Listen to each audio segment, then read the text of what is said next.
नमस्कार, आप देख रहे हैं जनता की आवाज न्यूज और मैं हूं आपके साथ ज्योतिका। आइए रुक करते हैं खबर की ओर।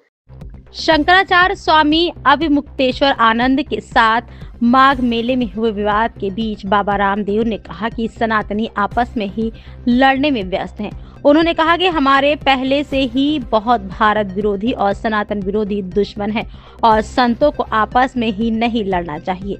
गोवा में एक कार्यक्रम में शामिल होने पहुंचे बाबा रामदेव ने मीडिया से बात करते हुए ये बात कही। बाबा रामदेव ने कहा कि गायों को बचाना सभी हिंदुओं की साझा जिम्मेदारी है। गायों को सिर्फ नारेबाजी से नहीं बचाया जा सकता। सभी संतों को 5 से 10 हजार गायों को पालना चाहिए। गायों को तभी बचाया जा सकता है जब हम उनकी देखभाल करें। पतंजलि पीठ 1 लाख गायों की देखभाल कर रही है। शंकराचार्य को भी अपने आश्रम में गायों की देखभाल करनी चाहिए।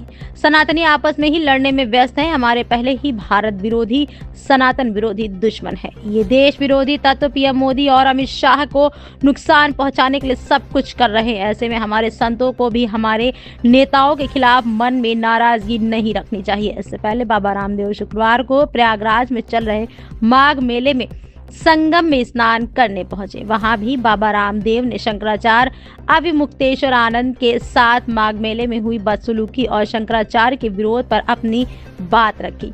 बाबा रामदेव ने घटना को गलत बताया और कहा कि ऐसा व्यवहार किसी के साथ भी नहीं किया जाना चाहिए। बाबा रामदेव ने कहा कि यह बहुत दुर्भाग्यपूर्ण है कि हमारे अपने योगियों और पूजनीय संतों को भी अपमानजनक या अपशब्दों का सामना करना पड़ता है।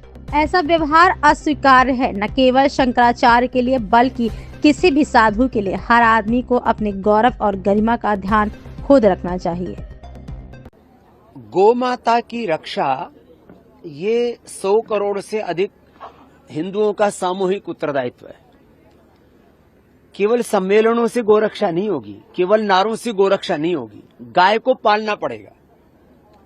जो गोरक्षा की बात करते हैं, कम से कम पहले जो बड़े साधु संत महात्मा शंकराचार्य, उनको 1-1, 2-2, 5-5, 10-10 हजार गाय खुद पालनी चाहिए। हर एक हिंदू को गाय पालनी चाहिए। गो पालन से गोरक्षा होगी। केवल गाय के सम्मेलन करने मात्र से, केवल गाय माता के नारे लगाने मात्र से, गाय के नाम पर खून खराबा करने से या गाय को कत्ल खानों में भेजने से गोरक्षा नहीं होगी। कोई भी काम करना है प्रामाणिकता से, नारेबाजी से, उसके ऊपर राजनीति करने से, एक दूसरे को गाली गलौज करने से गोरक्षा नहीं होगी। गोरक्षा होगी गौ माता को पालन करने से। आज पतंजलि 1 लाख गौ माता की सेवा कर रहा है। एक शंकराचार्य करे ना गौ माता की रक्षा। खाली मोदी को गाली दे दो, हो जाएगी गोरक्षा। खाली जो है प्रमोद सावंत को गाली दे दो, हो जाएगी गोरक्षा। ऐसे थोड़ी ना होती है। इसलिए जो भी गोरक्षा करना चाहते हैं, उनको गोरक्षा के लिए पुरुषार्थ करना पड़ेगा। यहाँ 6000 गायों की गौशाला चला रहे पतंजलि के कार्यकर्ता, उसमें सरकार भी सहयोग कर रही है, समाज भी सहयोग कर रहा है। तो गौ माता की सेवा कैसे हो, इसके लिए हमें प्रयत्न करना हो। गौ माता के नाम पर गाली गलौज करने से गो रक्षा कतई नहीं होने वाली। और एक बात मैं और कहना चाहता हूं, सनातन धर्म के कुछ सन्यासी, सनातन धर्म के मानने वाले कुछ लोग एक दूसरे को गाली गलौज करने में लगे। अरे हमारे शत्रु तो जो सनातन विरोधी हैं, भारत विरोधी, वही कम नहीं है। हमको गाली देने के लिए, नरेंद्र मोदी को गाली देने के लिए, देश के गृह मंत्री जी अमित शाह जी को गाली देने के लिए और उनको जान से मारने के लिए, उनका को खत्म करने के लिए तो सनातन विरोधी, हिंदू विरोधी ताकतें पूरी जोर से लगी हुई है। वो फूटी आंख नहीं देखना चाहते योगी आदित्यनाथ जी को। वो खत्म कर देना चाहते हैं नरेंद्र मोदी जी को और अमित शाह जी को। मोदी तेरी कब्र खुदेगी, योगी तेरी कब्र खुदेगी, शाह तेरी कब्र खुदेगी, अब नहीं तो कल खुदेगी। ऐसे जो इस तरह की बकवास करने वाले लोग हैं, वही बहुत है। कम से कम हमारे देश के सन्यासियों को तो, जो सनातन धर्म में अखंड निष्ठा रखते हैं, उनके प्रति दुर्भावना नहीं रखनी चाहिए।